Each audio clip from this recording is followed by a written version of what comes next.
Uniwersytet oznacza powszechność, a powszechność to różnorodność doświadczeń, tożsamości, potrzeb i perspektyw. Jak nią dobrze zarządzać w codziennym życiu akademickim? Na AGH w Krakowie zajmuje się tym zespół do spraw równości płci. Serdecznie zapraszamy na studencki podcast, w którym rozmawiamy o konkretnych, równościowych rozwiązaniach na polskich uczelniach. Czym są praktyki równościowe? Jakie praktyki są obecne na naszej uczelni, a czego brakuje? Jakie korzyści może przynieść społeczności akademickiej wprowadzenie praktyk równościowych? Tego i jeszcze więcej dowiecie się z naszej rozmowy.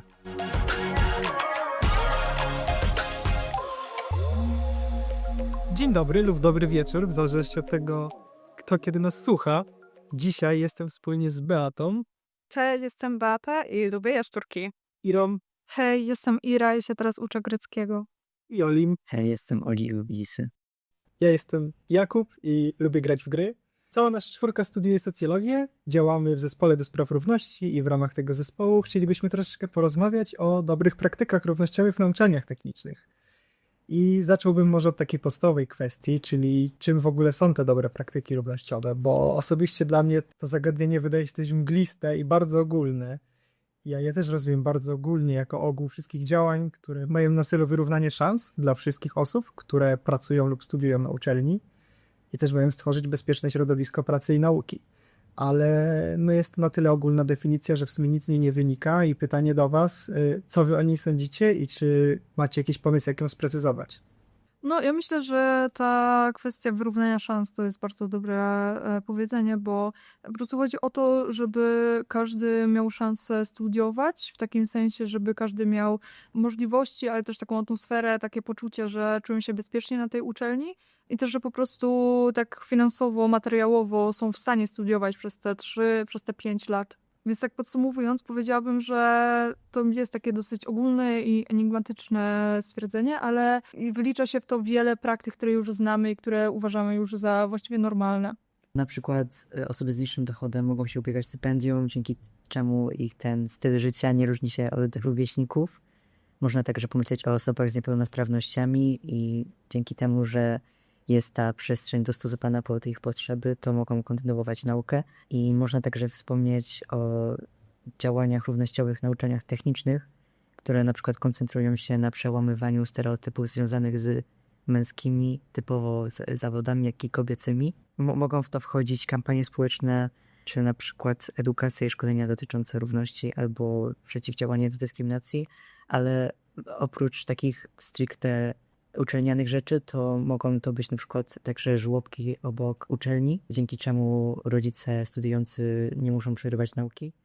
Tak, a poza tym to też takie świadczenia, do których jesteśmy, mam wrażenie, już przyzwyczajeni, takie jak stypendia właśnie, nie tylko socjalne, ale też za dobre wyniki w nauce, czy jakieś stypendia z fundacji różnorodnych. To są też zapomogi, które są dostępne dla każdej osoby studiującej, która jest w takiej przejściowej, trudnej sytuacji. To może być też asystencja osobista, to może być na przykład indywidualna organizacja studiów, która też jest dostępna dla osób studiujących. No i właśnie też wspomniane przedszkola czy żłobki niedaleko AGH-u. Nie tylko niedaleko, ale też na przykład w akademikach na kampusie AGH zlokalizowane. Tak, i myślę, że też akademiki są też taką formą równościową, bo po prostu umożliwiają studiowanie i osobom, które bardzo daleko mieszkają, ale też takich, które po prostu nie stać na mieszkanie, bo umówmy się, rynek mieszkaniowy jest jaki jest, więc taki akademik naprawdę wielu osobom po prostu umożliwia, że są w stanie być w tym Krakowie, są w stanie studiować, więc jest to też praktyka równościowa. Myślę, że mgła się troszeczkę rozrzedziła i faktycznie są to też praktyki, które się wydają dość oczywiste na pierwszy rzut oka, jak chociażby te akademiki. Teraz sobie chciałbym was zapytać, czy znacie jakieś konkretne przykłady z konkretnych uczelni takich praktyk, tak żebyśmy nie mówili też na jakiejś abstrakcyjnej płaszczyźnie. Myślę, że warto wspomnieć o kampanii na przykład dziewczyny na Politechniki albo ogólnie dziewczyny do ścisłych, w których uczestniczą na przykład AGH, Polityka Krakowska, Wrocławska bądź Łódzka. Właśnie dzięki takiej kampanii dziewczyny mogą się czuć bardziej pewnie, jeżeli chodzi o studiowanie na kierunkach ścisłych.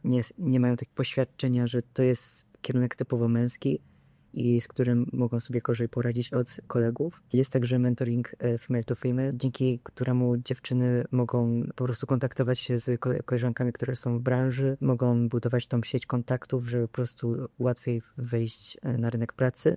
No i mogą też budować pewność siebie, żeby po prostu upewnić swoją pozycję na, powiedzmy, uczelni, no i może to po prostu wspierać ich rozwój.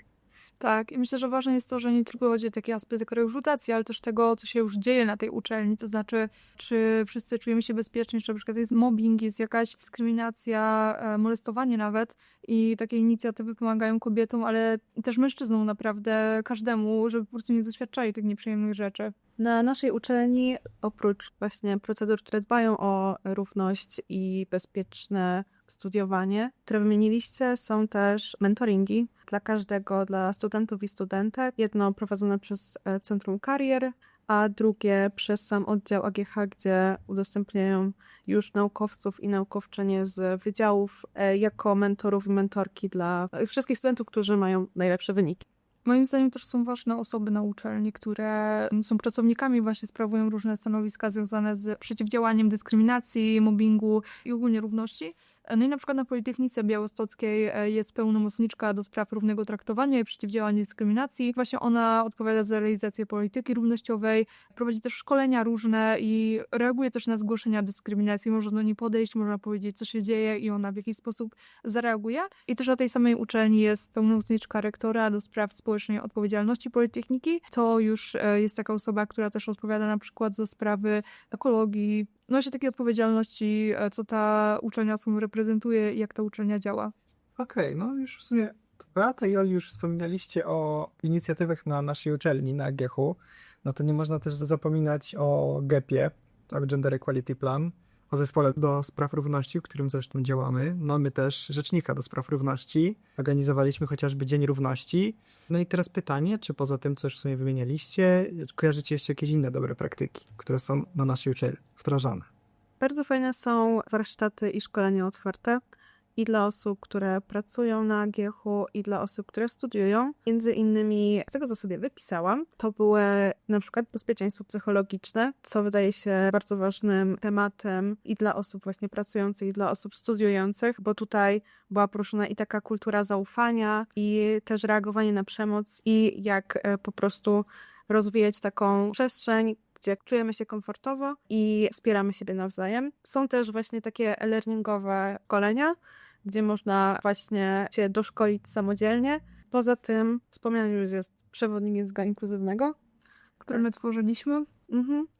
Więc jest współtworzony jednocześnie i od strony tej profesorskiej kadry, ale też od strony studenckiej, więc fajnie, bo te perspektywy się przenikają. No i między innymi też jest ten podcast. Tak, więc właśnie w tym zespole równości robimy różne inicjatywy. Na przykład był Dzień Otwarty, na którym dyskutowaliśmy na panelu o różnych inicjatywach równościowych. Robimy takie inicjatywy jak ten podcast, właśnie ten przewodnik języka inkluzywnego, więc dzieją się rzeczy na naszej uczelni. Też chciałam wspomnieć, bo myślę, że to jest w jakiś sposób praktyka równościowa, to, że mamy dostęp do platformy Coursera i możemy sobie zrobić kursy za darmo, zyskać certyfikaty i kwalifikacje, więc jakby nawet osoby, których nie stać na taki kurs, bo one są drogą w myśle, mają możliwość właśnie za darmo, każdy z nas, kto jest na AGH, skończyć sobie i tam są certyfikaty świetnie. Też są udostępniane przez AGH darmowe konsultacje psychologiczne. Nie pamiętam dokładnie ile ich jest, ale można się zgłosić i właśnie za darmo mieć takie wsparcie psychologiczne od osoby, jeżeli jesteśmy w kryzysie albo po prostu coś się dzieje. Tak, to wydaje się szczególnie ważne, jeśli jest się nie z Krakowa, mam wrażenie, bo jak się przyjeżdża z daleka do nowego miejsca, do nowej przestrzeni, do nowego miasta i nie wie się co zrobić i gdzie szukać pomocy, to takie inicjatywy są bardzo ważne. Okej, to wiem już, co jest na naszej uczelni.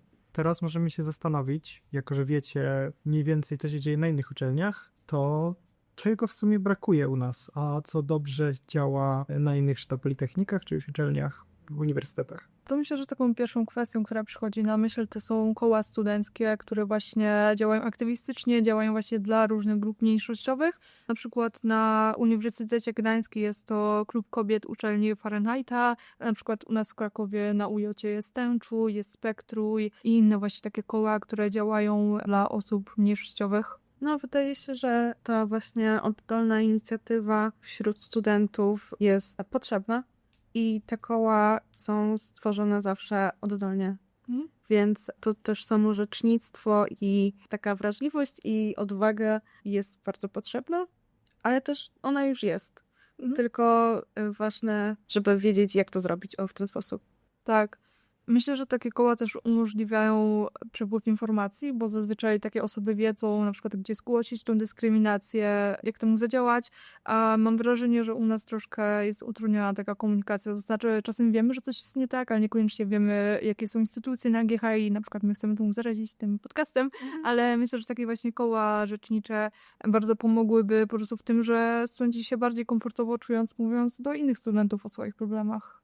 Ale oprócz tego też myśląc o na przykład osobach transpłciowych, to na innych uczelniach są różne rozwiązania związane z właśnie zmianą imienia w systemie. A na przykład na Uniwersytecie Jagiellońskim i też wielu innych uczelniach są nakładki na USOS, są nakładki na Teams, w których po prostu można tak oddolnie zmienić sobie imię.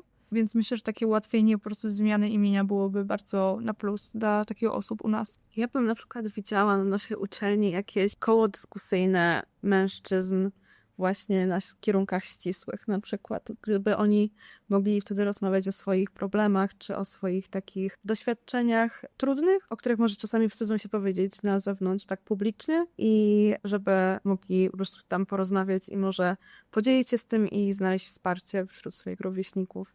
Tak, bo trzeba pamiętać, że to jest nie tylko tak, że na kierunkach technicznych dyskryminowane są kobiety, ale mężczyźni też często słyszą, no proszę pana, jak to pan tego nie umie zrobić? No proszę się wziąć w garść, jest pan facetem. Tak, zdecydowanie. Brakuje faktycznie takiego forum, może poza panelem na Dniu Równości, aby można było poruszać tego typu kwestie. Tak, bo też na tym panelu było chwila oddania głosu też publiczności, żeby osoby mogły się podzielić swoimi doświadczeniami. I faktycznie tam kilkoro mężczyzn właśnie podjęło opowiedzenie o swoich doświadczeniach, o swoich problemach, więc wydaje się, że jest tutaj potencjał, żeby stworzyć taką przestrzeń, w której mogliby razem po prostu porozmawiać o tym i podzielić się swoimi problemami i je, mam nadzieję, rozwiązać w jakiś sposób. Okej, to teraz wiemy, czego brakuje. To pominęliśmy jedną dość istotną kwestię w tych całych naszych rozmowach, czyli dlaczego w sumie warto wprowadzać takie praktyki, czemu one są tak ważne. I pozwolę sobie zacząć pewnym case'em i chciałbym usłyszeć waszą opinię. Mianowicie w 2014 roku w Cambridge z inicjatywy studentów przeprowadzono badania dotyczące skali molestowania na uczelni. I z badań tych wyszło, że skala molestowania jest zdecydowanie większa wśród studentów niż między studenci a pracownicy, wśród pracowników. A mimo to uczelnia postanowiła wprowadzić systemowe rozwiązania genderowo neutralne, czy to szkolenia, warsztaty, powołano doradcę do spraw napaści i molestowania seksualnego, wprowadzono też anonimowe zgłoszenia. Przez te praktyki ilość zgłoszeń dotyczących molestowania seksualnego wzrosła o 1000% w 18 miesięcy. I teraz pytanie do was, jak myślicie, czemu w ogóle tak jest? Czemu tak się stało? Myślę, że mówienie o tym tak otwarcie, na przykład na takich szkoleniach, kiedy właśnie osoby studenckie, ale też właśnie pracownicy wiedzą, że uczelnia mówi o tym, że to nie jest takie zamiatane, to właśnie stwarza taką atmosferę bezpieczeństwa, że zmienia się to poczucie, że ja tego nie zgłoszę, bo przecież to nie powinno się o tym mówić, albo nie dostanę pomocy. I właśnie taka widoczność tych szkoleń, widoczność tego po prostu działania uczelni, prawie takich sytuacji sprawia, że te osoby, które doświadczają takich rzeczy, czują się bezpieczniej z tym po prostu, żeby to zgłosić. I czuję, że już wtedy nie ma takiego tabu, w sensie, że winą nie jest obarczana osoba, która była ofiarą, tylko winą jest obarczany sprawca. I też wydaje mi się, że to oddaje taką podmiotowość tym osobom, że nie muszę zgadzać się na takie traktowanie i mogę coś z tym zrobić. I właśnie po tej edukacji i uświadomieniu sobie, co jest nie tak, czy jakie zachowania nie są w porządku, te osoby też spojrzały pewnie wstecz i pomyślały, okej, to może nie było w porządku. Zaczęły po prostu zgłaszać to, co jest nie tak. Cambridge też przyrządziło raport po całych tych badaniach. We wnioskach napisali oni, że poprzez tego typu inicjatywy wszyscy, czy to pracownicy, czy studenci, studentki czują się po pierwsze bezpieczniej na uczelni, czują się szczęśliwsi, co też przekłada się na ich zwiększoną produktywność, a zwiększona produktywność przekłada się na to, że ich talenty mogą rozkwitnąć, co wpływa również na osiągnięcie naukowe nie tylko ich indywidualne, ale również uczelni. Więc tego typu działania mają, można by powiedzieć, same plusy. Jeśli chcemy tworzyć merytokratyczną społeczność na naszej uczelni, nie tylko na naszej, ale ogólnie na uczelniach. Tak. No i właśnie myślę, że wpływa to nie tylko na te osoby studiujące, nie tylko na pracowników, tak jakby indywidualnie, też na całą uczelnię, bo właśnie akademia zyskuje na tej perspektywie osób, które są mniejszościowe, które mają jakieś inne przeżycia i myślę, że właśnie to, żeby te osoby czuły się bezpiecznie, żeby były na tych studiach, żeby prowadziły badania naukowe, to jest bardzo ważne po prostu do tego, żeby ta uczelnia się rozwijała, żeby nie stała w jednym miejscu. I ostatnia kwestia, o której chciałbym z wami porozmawiać, nieco wymienić się doświadczeniami, to takie nadanie pewnej sprawczości jednostce, bo mówimy o takich systemowych rozwiązaniach i w sumie osoby, które nas słuchają, mogą odnieść wrażenie, że fajnie, praktyki równościowe są super, ale w sumie musimy czekać, aż uczelnia coś zrobi, uczelnia coś prowadzi, a indywidualnie nie możemy za dużo zrobić. Więc teraz pytanie, w jaki sposób my jako osoby studiujące możemy się zaangażować, aby tego typu praktyki włączać, na przykład poprzez tworzenie takich podcastów. Tak, więc to, jak się tutaj znaleźliśmy, jest w ogóle ciekawą historią, mam wrażenie. Bo Jakuba i Ira studiujemy razem i podczas zajęć właśnie z profesorą Leszczyńską wspomniała, że na naszej uczelni będą właśnie wprowadzone nowe gepy i będą wprowadzane nowe, powiedzmy, takie aktywności, inicjatywy dotyczące równości. Zaczęła o tym opowiadać i po zajęciach po prostu podeszłam i stwierdziłam, fajne, ciekawe, można coś się zaangażować, może zobaczyć, może przyjść na spotkanie, czy coś w tym stylu, posłuchać. I w sumie z bardzo dobrą reakcją się spotkałam. Profesora zaprosiła mnie i właśnie resztę osób chętnych jako wolontariusze tutaj do zespołu. Tak, no i właściwie to Beata napisała o tym na naszej grupie roku i okazało się, że bardzo dużo osób do tego dołączyło, więc myślę, że to pokazuje, że dużo osób chce działać, ale może niekoniecznie wie, w którą stronę iść, więc myślę, że warto po prostu poszukać, czy na twoim uniwersytecie jest taki zespół, czy może jest jakieś koło naukowe, które bada jakieś grupy mniejszościowe, na przykład takie jak Tęczuj albo to Spektruj i po prostu zobaczyć, czy prowadzą rekrutację, czy może właśnie się tam dostać i coś pokminić z nimi. No ale myślę, że też ważna jest po prostu wiedza o tym, co jest na twoim uniwersytecie, gdzie można się zgłosić, jeżeli coś się dzieje. No i właśnie taka proaktywność w tym, żeby nie ignorować tych złych zachowań, żeby po prostu je zgłaszać w którąś stronę. A ty, Oli? Jak się tutaj znalazłeś? Profesor Leszczyńska po prostu spytała nas podczas zajęć, czy ktoś z nas chciałby się zaangażować w takie działania, więc ja i kilka osób także z roku chcieli się zaangażować, więc po prostu sobie też działamy w różny sposób. Myślę, że warto wspomnieć o tym, że jeżeli ma się jakąś, powiedzmy, działalność, to warto o niej mówić i po prostu pytać, jeżeli jakaś osoba jest chętna. No ja na przykład sobie dołączyłem do podcastu, ale także będziemy się angażować w konferencję Nexusa na przykład. Tak, więc mam wrażenie, że potencjał jest i trzeba troszkę odwagi i takiego, a może wetchnę tam nos, a może coś tam będzie ciekawego i spróbowania skoczenia na głęboką wodę. Ale też właśnie świadomość tego, co już jest na uczelni, o tym, co mówiłaś, Ira. A właśnie te obowiązki i zadania biur różnorakich, spraw studenckich na przykład, czy rzeczników równości studentów jest bardzo ważne, a to jest zwykle dostępne właśnie w internecie. Nawet nie trzeba tam chodzić, tylko sprawdzić, czy faktycznie sprawa, z którą chcielibyśmy się tam zgłosić, czy szukamy po prostu pomocnej ręki, akurat do tego rzecznika pasuje i podejść. Tak, a nawet jeżeli nie czujemy się na siłach, żeby właśnie jakoś działać albo żeby zgłaszać rzeczy, bo wiem, że to też nie jest dla każdego, to można też po prostu obserwować osoby wokół nas i jeżeli widzimy, że coś się dzieje, jeżeli ta osoba właśnie jest jakąś ofiarą jakiejś dyskryminacji albo po prostu nieprzyjemnej sytuacji, to po prostu podejść, zapytać i wesprzeć jakąś tą osobę emocjonalnie. Albo też samemu szukać wsparcia emocjonalnego wśród innych osób, jeżeli to nam coś takiego się przydarza.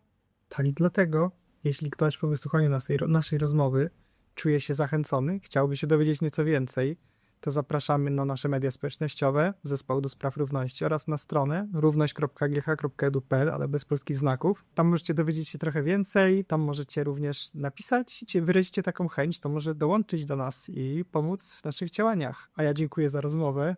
Mi było miło prowadzić. Jeszcze raz jestem Jakub, bardzo dziękuję i byli ze mną. Beata. Ira. Oli. I dziękujemy za wysłuchanie. Dzięki.